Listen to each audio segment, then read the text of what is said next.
So you're ready to build something on AWS. Awesome. But right out of the gate, you're hit with a huge decision. Which services should you actually use?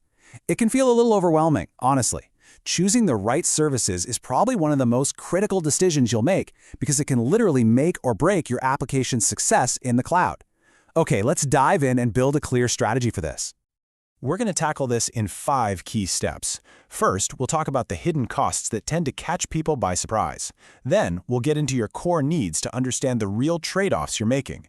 After that, we'll demystify why AWS has so many services that seem to do the same thing. Then, I'll give you a super practical framework for choosing the right one. And finally, we'll look at how you can test out all your ideas without spending a dime. All right, let's jump into section 1, the cloud's hidden costs. There's a huge assumption people make when they think about moving to the cloud, but it doesn't always line up with reality. And that's the big question, right? Everyone talks about the cloud like it's this silver bullet, that it automatically saves you money, saves you time, and makes everything more reliable. But is that always true? Well, no, not always. And assuming it is can be a pretty dangerous mistake. The reality is, if you're not careful about the services you pick, your app can end up being more expensive and less reliable. And these bad choices don't just hit your wallet. They can cost you a ton of extra development time. This is exactly why having a solid strategy from the get-go is just so important. So let's build on that in section 2. We're going to focus on how to weigh your core needs, specifically by looking at the trade-offs of infrastructure as a service, or IaaS. This is basically when you're renting the raw hardware, servers, storage, networking in the cloud. So if moving to the cloud isn't just a free lunch, what are some of the actual risks you run into with this IaaS approach? Well, this is where you might start to miss the simplicity of on-prem. With IaaS, your bill isn't just one simple number. It's a complex mix of compute time, data transfer, storage, API calls. It can get really hard to track and predict. You also give up a bit of control, which can make monitoring your systems a little trickier. And since you don't own the hardware, a single host going down can impact all of your users at once. And that brings us perfectly to section 3, navigating the maze of overlapping services. AWS loves to give you multiple options for the same problem, and storage is the perfect example of this. Picking the right one here is absolutely key to building a high-performing app. Yeah, this is where a lot of people get tripped up. S3, EBS, EFS. They all store data, right? So how on earth do you decide which one to use? The easiest way to think about it is by how you need to access that data. S3 is like a giant infinite web locker for whole files, perfect for things like images, videos, or backups. EBS, on the other hand, is like a super fast hard drive that you plug directly into a single server. It's what you'd use for an operating system or a high-performance database.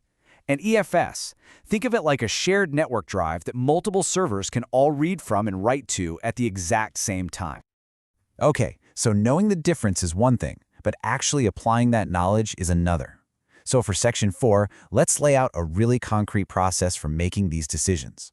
We'll call it a 5-step framework for matching the right services to your app. You need a clear, repeatable way to make the right call every time. So here it is, a simple checklist. First, ask yourself, which service gets the job done with the least amount of work? Second, what features do I absolutely need to match or even beat my current setup? Third, think about the future. Will this service grow with me, or am I going to get painted into a corner? Fourth, what other tools and packages do I need, and will they work well with this service? And finally, the really big one. How much of my code am I going to have to rewrite to make this work?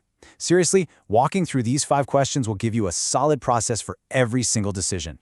Okay, that brings us to our final section.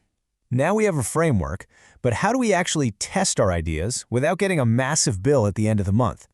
Let's talk about how to start smart by using the AWS free tier. This is a huge concern for so many people. How can you possibly afford to experiment and find the perfect fit when you're just starting out? Well, that is precisely what the AWS free tier is for. It's literally designed to let you explore and experiment and really get a feel for how these different services perform for your specific needs, all without any financial pressure. You only start paying when you know you need to. And the limits on this free tier can be incredibly generous. Take AWS Lambda for serverless compute. You get 1 million free requests every single month. That's 1 million times your code can run before you ever have to pay a single cent. Or let's say you're testing out a database. Amazon RDS gives you 750 hours of a database instance each month. Now, considering there are only about 730 hours in an average month, that's enough to run a small database 24/7 all year round, completely free. So whether you're building a prototype with a relational database like RDS, a NoSQL database with DynamoDB, or serverless functions with Lambda, the free tier gives you this powerful, totally risk-free sandbox. You can test your strategy, validate your choices, and make sure you've got it right before you commit any real budget. So, let's wrap this up. The key takeaway here is that moving to the cloud needs a thoughtful strategy. It's not a blind leap of faith. You've got to understand the real trade-offs, learn to navigate the sea of services, and use the tools you have, like the free tier, to prove that your approach works. And that really leaves us with one final, crucial question for you to think about with your own projects. Is your cloud strategy built on those common assumptions we talked about, or is it built on a solid, careful analysis of what your application truly needs? Hey, if this breakdown helped you out, we'd really appreciate it if you'd like, share, and subscribe.